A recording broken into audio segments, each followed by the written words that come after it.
Aliás, essa questão, Vanessa, que você estava colocando, a gente tem que separar o que é coma de experiência de quase morte. A próxima pergunta, o que é experiência de quase morte? Então, é uma coisa interessante. O coma é você entrar nesse estado, né, de inconsciência. Quando você fala de experiência de quase morte, normalmente você está tratando com as pessoas que entraram em coma. Tá. Porque você precisa estar em coma para poder ter essa experiência. Porém, você tem recordações desse período em que você esteve em coma. Recordações de fatos que a Elaine até já colocou aqui no programa, que ocorrem no momento que você, ou no tempo que você ficou em coma. Certo. Né? Coisas que você presencia, não você conscientemente presencia o que está acontecendo, mas você traz essa recordação.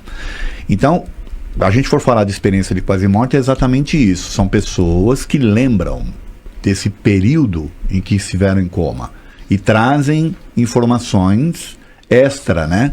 Extra consciência. E o interessante, que aí eu posso começar a falar dos médicos, né? O interessante é que esses médicos que pesquisam, todos eles são categóricos em dizer que todas as pessoas que passam por experiência semelhante voltam modificadas. Então é aquilo que vem corroborar o que você estava falando, né? As pessoas se transformam, elas voltam diferentes. As suas atitudes, a forma de enxergar a vida, a forma de enxergar os problemas, de enxergar as coisas, elas têm uma transformação para melhor, no aspecto de comportamento, inclusive, de se importar de fato com coisas e por aí assim, afora, né? Certo. São pessoas que passam a dar mais atenção às coisas mais simples, como um sorriso, como um abraço, como uma forma, né, de tratar as coisas sem tanta, sabe, sem aquela coisa do apego material, daqueles né? apegos, aquelas coisas que você fica às vezes com disputas, ou coisa desse tipo, né? E são pessoas que perdem o medo da morte também. Isso é interessante, porque quando você perde o medo da morte, você tem uma outra forma de enxergar a vida. Você passa a viver a vida de forma diferente, né? E então, esses relatos são muito legais. Eu posso começar dizendo o seguinte: quem de fato começou a estudar esses assuntos lá atrás, nós estamos falando aí de por volta dos anos 58, 59, 60. Né? Acho que você não tinha nem nascido ainda, né? Ainda não. Estava em projeto. Projeto. Tá vendo? Ela foi uma médica chamada Elizabeth Kübler-Ross. Ela que foi a que iniciou o estudo que chama de tanatologia, né? Que é o estudo da morte. E ela foi reconhecida durante muito tempo, ela foi agraciada aí com uma série de prêmios e tal. Foi ela que criou os 5 estágios, né? Do luto, ou da morte, ou da perda, que até hoje é utilizado até nas hoje. Escolas e tal. E ela fez um trabalho muito sério em relação a essa questão. Porém, ela foi capa da revista Time, só para vocês terem uma ideia, né, em 1969. Isso é só para a gente ver o grau de importância do trabalho dela e o grau de credibilidade que ela tinha. Ela tinha até o momento em que ela começou a tratar desses temas. Olha que interessante. Então, até onde ela estava indo no campo científico ali de estudo e tal, o pessoal estava dando credibilidade para ela. Quando ela começou a extrapolar, a entrevistar pessoas que tiveram quase mortas, né? Aí o pessoal... Ela não é tão boa assim, né? Achou que ela estava variando, vamos assim dizer. Porque ela já estava extrapolando. Entendeu? Então ela meio que foi deixada de lado, tá? Mas ela foi uma das primeiras. Depois nós temos outros médicos que estudam o assunto. O mais famoso deles é o Raymond Moody Jr., né? Ele tem 2 livros. Ele lançou o primeiro livro dele em 1975, que é Vida Depois da Morte, ao título do livro, né? Show. E depois em 81 o livro é A Luz que Vem do Além. Então, tratando desses temas. Quer dizer, no primeiro, ele entrevistou alguns pacientes, e ali ele colocou que entraram em coma, né, e voltam do coma. E depois, no segundo, já num trabalho muito mais extenso, né, nós estamos falando de mais de 2.000 pessoas e tal, né, ele traz algumas conclusões interessantes. E o título do livro é bem característico, né? A Luz que Vem do Além. As pessoas que vão O e EQM tem relatam e tem isso, essas né? experiências de atravessar um túnel de luz. Eu acho muito legal. Impressionante, né? Como a descrição de todos, assim, existem inúmeros vídeos no YouTube, entrevistas e tudo, eu costumo assistir, eu acho muito interessante. Como os relatos são parecidos, né, Edson? São muito semelhantes. E ó, que interessante que você falou. Uma das coisas que ele se preocupou foi com essa questão. Será que as pessoas não estão sendo influenciadas por crenças religiosas? Ou né? Ou razões que levam. Então ele pegou um grupo bem diverso, vamos assim dizer, né, de pessoas com religiões diferentes, idades diferentes, razões que levaram a pessoa ao coma diferentes, tempos de coma diferentes, para não ter nenhum tipo de influência. E os relatos são sempre esses, que as pessoas se veem, né, num determinado momento elas se veem saindo do corpo, elas se sentem numa situação inusitada porque elas estão com sofrimento físico, de repente elas deixam de sofrer fisicamente. Sim. Então, ao mesmo tempo que é uma situação perturbadora, no sentido de você, opa, o que está acontecendo? Ela é uma situação até agradável, porque você deixa de sentir a dor. Você percebe o que está acontecendo à sua volta, né? Grava, inclusive, informações do que estão acontecendo, e depois você percebe esse túnel e é atraído para ele. Legal.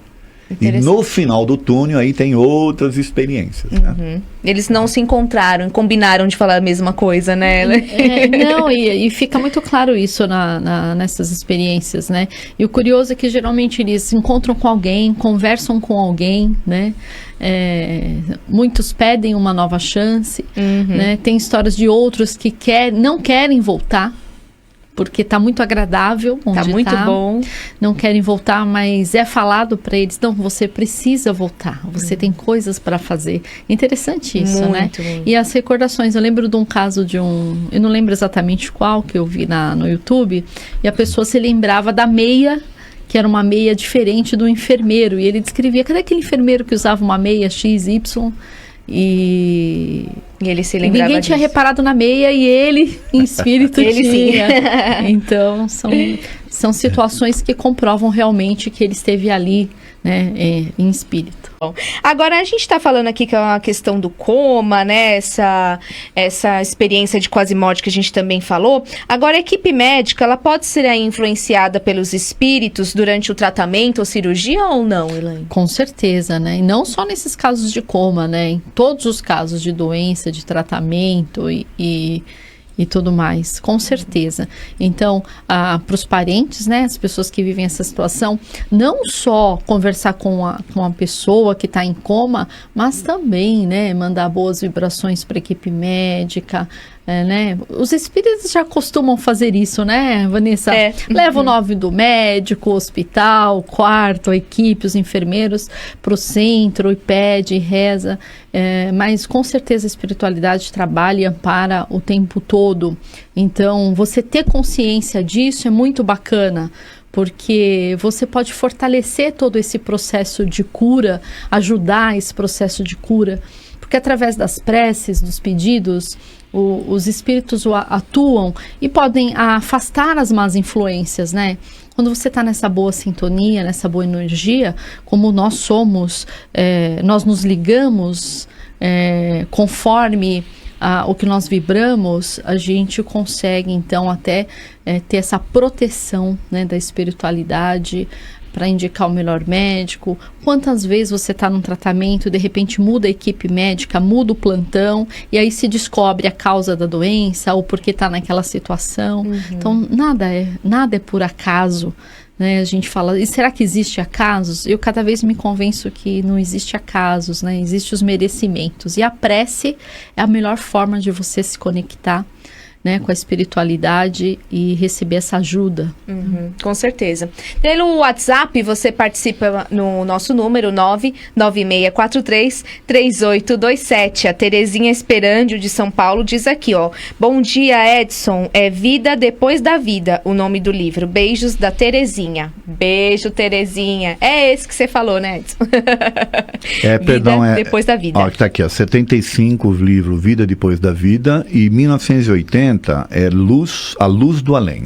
A Luz do Além. Bacana. Os Vamos dois indicar. livros do Raymond Moody Jr., nome Show. do médico. E tem o Leandro Perse aqui no Facebook, tá falando o livro Se Eu Ficar, também outra indicação, vários livros, vamos trazer aí pra gente tem muita coisa, estudar, né? né? Na Tem um internet, filme você- muito legal Uhum. também, que agora eu esqueci o título do filme, que a moça entra em coma e ela acaba depois se comunicando com um rapaz que não tem nada a ver, né? E o rapaz acaba ajudando. Então, tem toda aquela parte Tem, romanceada aí do Hollywood, mas é interessante. Interessante.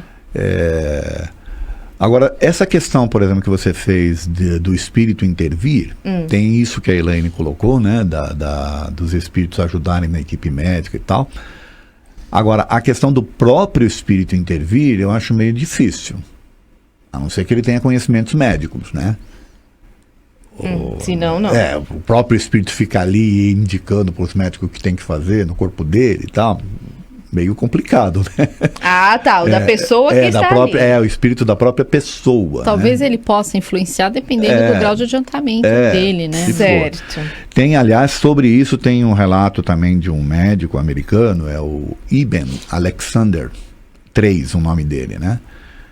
Ele era médico neurocirurgião, então ele não tinha crenças desse tipo. Ele era bem na questão científica mesmo, né? E até que ele sofreu um processo de coma que foi violento. No caso dele, foram 7 dias por uma meningite bacteriana lá que foi muito forte, que inclusive afetou partes da massa cinzenta dele. Tanto que quando ele sai do coma, ele perde algumas noções que eu falei aqui. Falou. Né? Porém, ele tem lembranças de relatos, né, de situações que ele vivenciou durante o coma. Então, ele como médico, talvez ele pudesse intervir ali, mas ele não traz nenhuma lembrança disso, quer dizer, ele não fala sobre isso, ele fala das situações que ele vivenciou, né? Então, ele tem um livro também que chama Uma Prova do Céu. É um livro que ele escreveu em 2012. Dr. Ibn Alexander III. Mais um bacana. livro aí. pra Mais um gente. livro. Nossa, é muito legal, né? Essa literatura toda não espírita contribui muito, né? Para nós que Sem já dúvida. temos essa crença, é fantástico. É. E para o caráter científico da doutrina espírita é melhor ainda. E é muito interessante você ouvir de pessoas não espíritas, né? Esses relatos, porque traz para nós ainda essa convicção ainda maior, né?